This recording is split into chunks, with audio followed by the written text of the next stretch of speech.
சட்டையை பார்த்தோன்னே இந்த வீடியோல நான் என்ன சொல்ல வரேன்றத நீங்க கெஸ் பண்ணிருப்பீங்கன்னு நினைக்கிறேன். அதாவது ரெட் வைன் குடிக்கும் போது நம்ம உடம்புக்கு வர நல்ல விஷயம் என்ன அப்படிங்கறத நம்ம சொல்ல போறோம். ஒரு சர்விங்னா அதுல ஆல்கஹால்ல 14 கிராம்ஸ் ஆல்கஹால் இருக்கணும். அது நம்ம ஓட்காவா குடிச்சா 1.5 ஷாட்லயே வந்துடும். பீரா குடிச்சோம்னா 12 கிளாஸ் குடிக்கணும். வைனா குடிச்சோம்னா 5 கிளாஸ் குடிக்கணும். இந்த அளவுல ஒரு 100ல இருந்து 150 கேலரி இருக்குது. சரி, கேலரி இருக்குது, அதுல சத்து இருக்கான்னு பார்த்தோம்னா அதான் கிடையாது. அதனாலதான் இதுக்கு எம்டி கேலரி, 0 கேலரின்னு சொல்றாங்க. சரி, இந்த படத்துலதான் கதை இல்ல, சாரி, இந்த ஆல்கஹால்ல தான் கேலரி இல்ல அப்படின்னு ஆனதுக்கு அப்புறம் அது மத்த சத்தியாச்சு நம்ம கூட சேர்த்து சாப்பிட சைடிஷ் நம்மளுக்கு பெனிஃபிட் கொடுக்குதுன்னு பார்த்தா ஆல்கஹால் தான் முதல்ல உடம்புக்கு முக்கியமா இருக்குது. அது வெளியேற்றணும்னு சொல்லிட்டு இந்த சைடிஷ் ஓரமா நில்லுன்னு சொல்லிட்டு சைடிஷ் எல்லாம் அப்படியே நிக்குது. ஆல்கஹால் 2-3 மணி நேரம் நல்லா ஜீரணம் பண்ணி வெளியே ஏத்தினதுக்கு அப்புறம் சைடிஷ் என்ன பண்ணுது, ஏன்பா நான் கேட்காம நீ எக்ஸ்ட்ரா பீஸா வந்தேன்னு சொல்லிட்டு அந்த சைடிஷ் எடுத்துட்டு போயிட்டு ஃபேட்டா ஸ்டோர் பண்ணி வச்சிருது.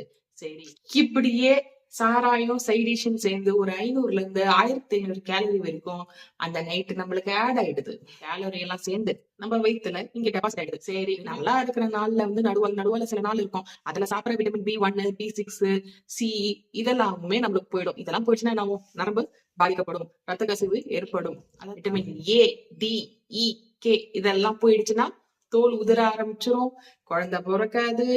கே போயிடுச்சுன்னா ரத்த கசிவு மீண்டும் ஏற்படும். நுண் சத்துக்கள் ஜிங்க், மேக்னீசியம், பொட்டாசியம் இதெல்லாம் போயிடுச்சுன்னா டிஎன்ஏவே ஆட்ட காணணும். அப்புறம் குழந்தை பிறகுமான்றதெல்லாம் நீயே தான் சொல்லணும்.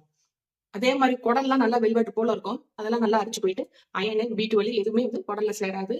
குடல ஓரத்துல ஒட்டின்கிற கொஞ்சம் நெஞ்சு குட் பாக்டீரியாவும் டிக்கெட் தேட்டுதுன்னு பரலோகம் போயிடுறதுனால மத்த எந்த சத்துக்களுமே ரத்தத்துக்குள்ள போகாம நேரடியா எல்லா டாக்ஸின்ஸும் ரத்தத்துக்குள்ள சேரும்.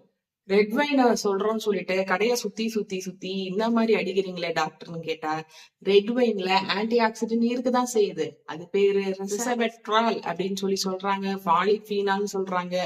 சரி, ரெட் வைனை குடிச்சோம் அப்படின்னா இதெல்லாம் கிடைக்குமான்னா, ஒரு கைப்பிடி கிரேப் சாப்பிட்டாலும் ஒரு கைப்பிடி ஆல்மண்ட் சாப்பிட்டாலுமே இதெல்லாம் கிடைச்சிரும். ஆனா ரெட் வைன் நீங்க 1.5 லிட்டர் குடிச்சாதான் இதெல்லாம் கிடைக்கும். இந்த 1.5 லிட்டர் ரெட் வைன் குடிச்சிட்டு இதனால ஹார்ட் பாதுகாக்கப்படுது, லிவர் சூப்பரா இருக்குது இப்படின்லாம் உங்களை நீங்களே ஏமாத்திக்கிறது தான் இந்த டைரக்டர் சொல்ல வர்றாரு. ஆக மொத்தத்துல ஆல்கஹாலும் ஊட்டச்சத்துக்களும் அப்படிங்கிறது எந்த விதமான கதையும் இல்லாத ஒரு டம்மி படமா தான் எடுத்துக்கப்பட்டு இருக்கு. இந்த படத்தை உங்க உடம்புக்குள்ள ஓட்டுனீங்கன்னா நீங்க அட்டர் ஃபிளாப்பா ஆயிடுவீங்க. So kindly take care and avoid alcohol at any cost. Do subscribe and follow Dr. Sarai Gayatri at Facebook, YouTube and Instagram. Stay connected.